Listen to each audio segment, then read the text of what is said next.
How the corporate insurance industry has evolved in the U.S. It's evolved a lot over the last 20 years. I guess I would say the major innovation has been revenue insurances.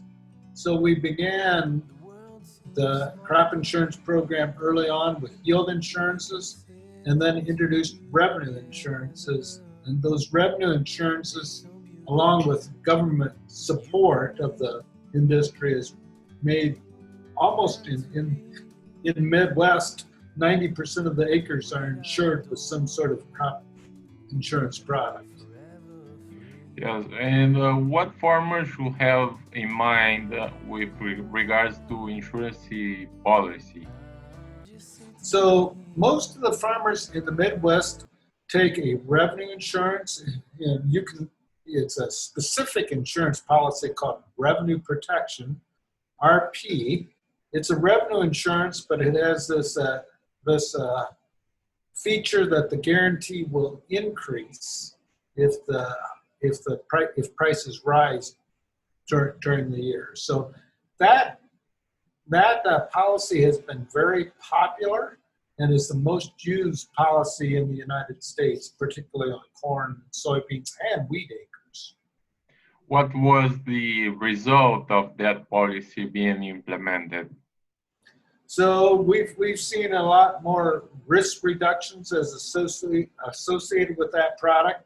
A good example would be the year 2012, which is a big drought year in this part of the world.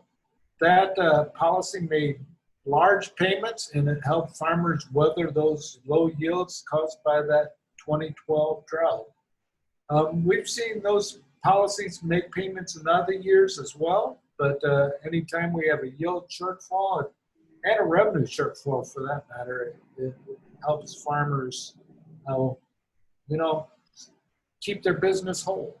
Yeah, so if you are a farmer in Iowa right now and you had your beans destroyed and you are insured, what are you supposed to do?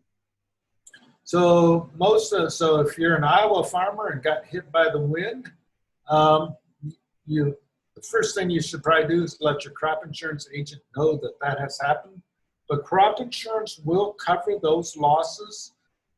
So depending on what coverage level that they purchased, but if there's a yield shortfall, that shortfall will be covered, and farmers in those areas will have crop insurance coverage. Having said that, there's always a deductible to these products, and it's at the least 15%. And in this year, that 15% deductible, those farmers that get crop insurance payments are not going to be making much money. If any, they'll probably be in a loss situation, but it won't be as bad as it could have been. And for those who are uninsured, what should they have in mind? What's the average cost for insurance? Yeah, so if you're not insured, there's obviously nothing that's going to help this year, particularly in Iowa. But next year, you could buy a policy.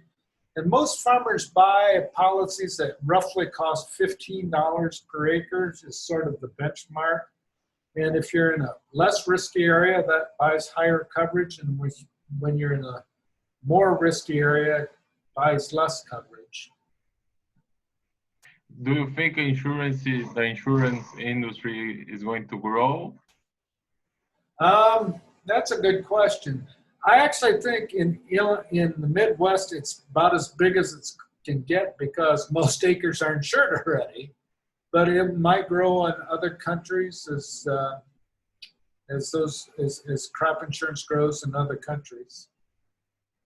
Yeah, so what about the innovations in the industry? Do you think there is room for more innovation? There's always room for more innovation. Right now, we see some sort of those things moving to looking at conservation practices and helping cover the cost associated with those conservation practices. So we'll see where that all leads. Okay, Gary, is there something else would you like to add? No, I think you got it. Thank you.